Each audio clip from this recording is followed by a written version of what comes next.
Welcome back and thank you all for staying with NTV Weekend Edition tonight. I am Sandra Twinovideo.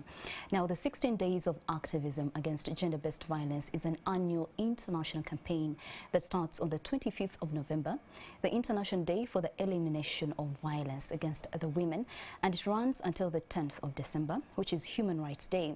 It was started by the activists at the inaugural Women's Global Leadership Institute in 1991 and is coordinated each year by the Center for Women's Global Leadership. The Archbishop of the Church of Uganda, Kazimba Mugalu, launched 16 days of activism against gender-based violence. So this week, and of course tonight, we want to pick the thoughts of Irene Anena, the the gender officer Church of Uganda, just to pick her thoughts on this issue. I mean, we want to understand the COVID-19 came. Did it exaggerate the rising numbers of gender-based violence? But also, what are the different issues that we're seeing in society that are contributing to this very bad practice? A very good evening and thank you so much for joining us tonight. Thank you very much for inviting me and for hosting me tonight at NTV. My name is Irene Anena and I work with the Church of Uganda as a program officer, Gender, Peace and Social Justice. Well, we want to first of all pick your thoughts. When we talk about gender-based violence, would you say it is a crisis? As a country, do we realize that it is a crisis? Yes, gender-based violence is a crisis, and it has been a silent crisis for years. Unfortunately, not until COVID-19 time that it became so clear as a silent crisis, because we see the rising cases of domestic violence that were fortunately, coming out in the social media during the lockdown period, but then also over the time from the pandemic and the lockdown, the closure of schools, we've seen a lot of rising cases and the trend in sexual violence, especially amongst the teenage girls being impregnated. But then also recently, when you visit the antenatal record in the different districts and health facilities, you see the number of teenage mothers on the rise. Little girls going to access antenatal care, but others are not even able to because they are afraid of what people will think about them. We've also seen that people have lost their jobs. Domestic violence is on the rise. People are failing to cope with the economic shocks that has come as a result of them losing their jobs. People are frustrated. And so it's really a problem that is affecting families, it's affecting the communities, it's also affecting the country. I would give the crisis around the teenage pregnancy. When you look at the girls that have been impregnated over the period of the lockdown, many of them are bound not to go back to school. But then also when we see it's a looming problem, that's bound to affect the population, the quality of the population, because Uganda is already a young population. And then when you see that majority of the girls are soon to be, child mothers, that in itself presents a problem. Yeah. I want us to speak about the fear that surrounds people that experience this, people that are violated in a way, the fear that happens when someone is violated. As the church, or how would you say we should be addressing this? The church has played a very significant role. First of all, in providing safe spaces. We've had scenarios whereby through the different structures of the churches. I wouldn't want to speak only for the Anglican Church. I come from the Anglican Church, but the Anglican Church works with other faith denominations. And so we've seen from the different structures of all these faith denominations that the churches have provided safe spaces for the survivors of GBV. They've come in to report, they've come in to provide mediation and counseling to families that are affected by GBV. But then we've also seen them playing a big role in giving information, sensitizing through their spaces to ensure that people are enlightened about the possible responses and prevention strategies that comes in gender-based violence intervention. Now, usually we will talk about how the women and the girls have been affected by the gender-based violence, but there is this general vice that is also happening against the men and the boys, and we want to really understand where is the cause, where is the root cause of this happening to the men and boys, because in the past we're not seeing that, but now we're seeing a lot of it. I would attribute that to the socialization process. Our society is highly patriarchal, and it has modeled men in a way that, you know, there's certain gender roles that, you know, men are supposed to do this and that, men are supposed to behave like this and that. And in that way, little attention has been paid to the boy child, you know, to mold them, to be responsible. But then also we've seen that the female gender has always been accorded less privileges, opportunities, and also respect. And in that, they're kind of underlooked as, you know, people of equal beings, and that in itself has been, you know, a gap. And so the boys have been raised to think that women are the subject.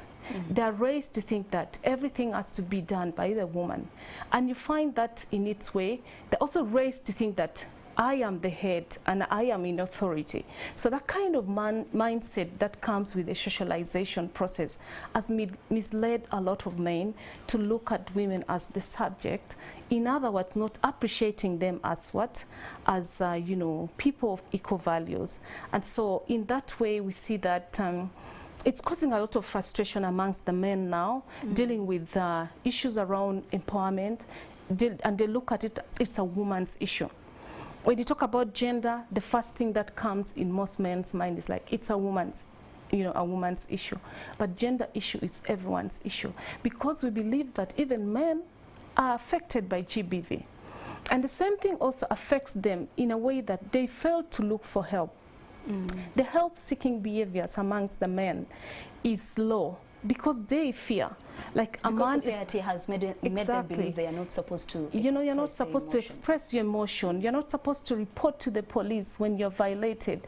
They are so afraid to, you know, let it out, how the stigma that comes with, you know, you're a weak man, so they don't want to be associated with that.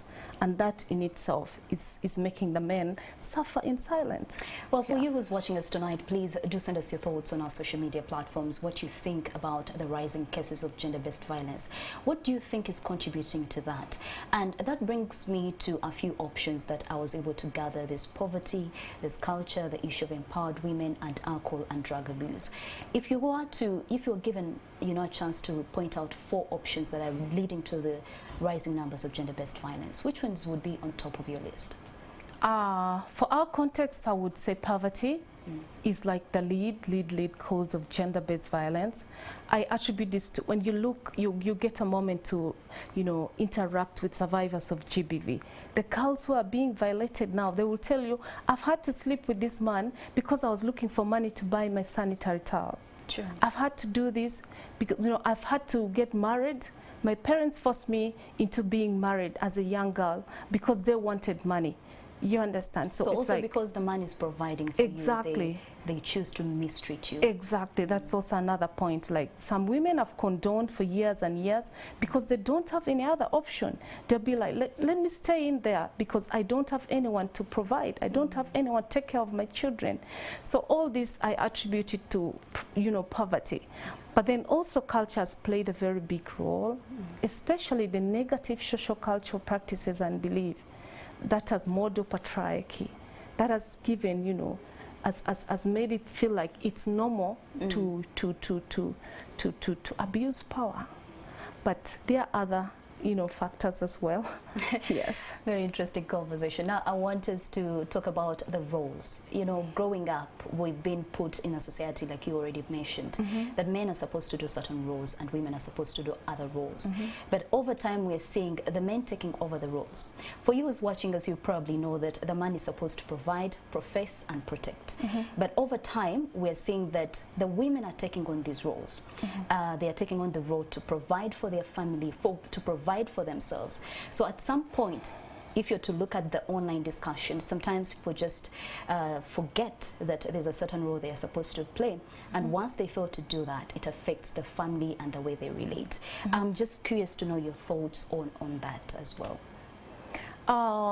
Like I said, then we see that it was very normal for a man to, you know, marry like even 1,000 wives, for instance, then, because we had the land to feed, we could go to the garden, school fees wasn't an issue, but you know, trends have changed.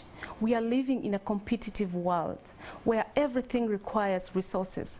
But again, you see this, the perception of the men, the way within which they are raised, to think it's still okay to do this, have very many children with anybody. But they forget the expectation that comes with it. You need to pay school fees, you need to feed this family, you need to do this and that. And so all of that is coming as a shock, and that's why you see the rising trend of single mothers in place.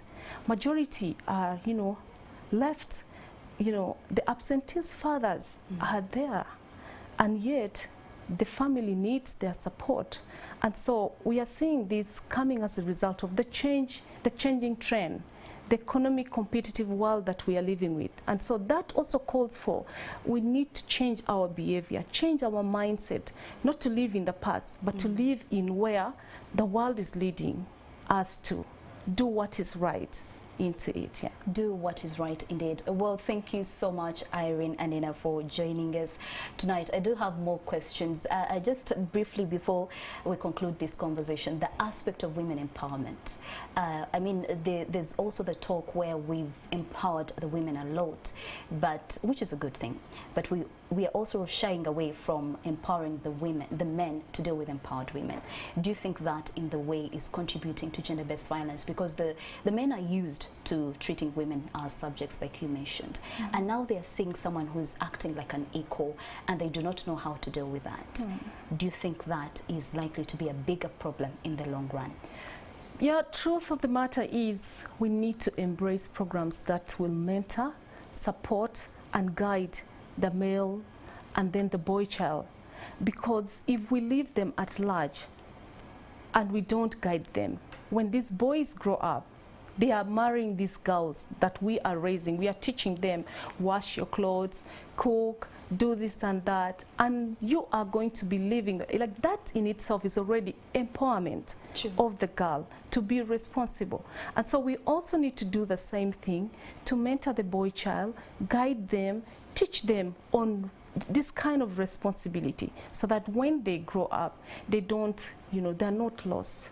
Yeah, we don't need that lost generation, but we need a generation of responsible boys growing up into men, responsible men. All right, thank you so much for joining us, and thank you as well. This is a conversation that we can continue over and over again, but we do ask you to follow us on our social media platforms and keep this conversation going. Thank you. We'll take a short break, and NTV Weekend Edition will return shortly.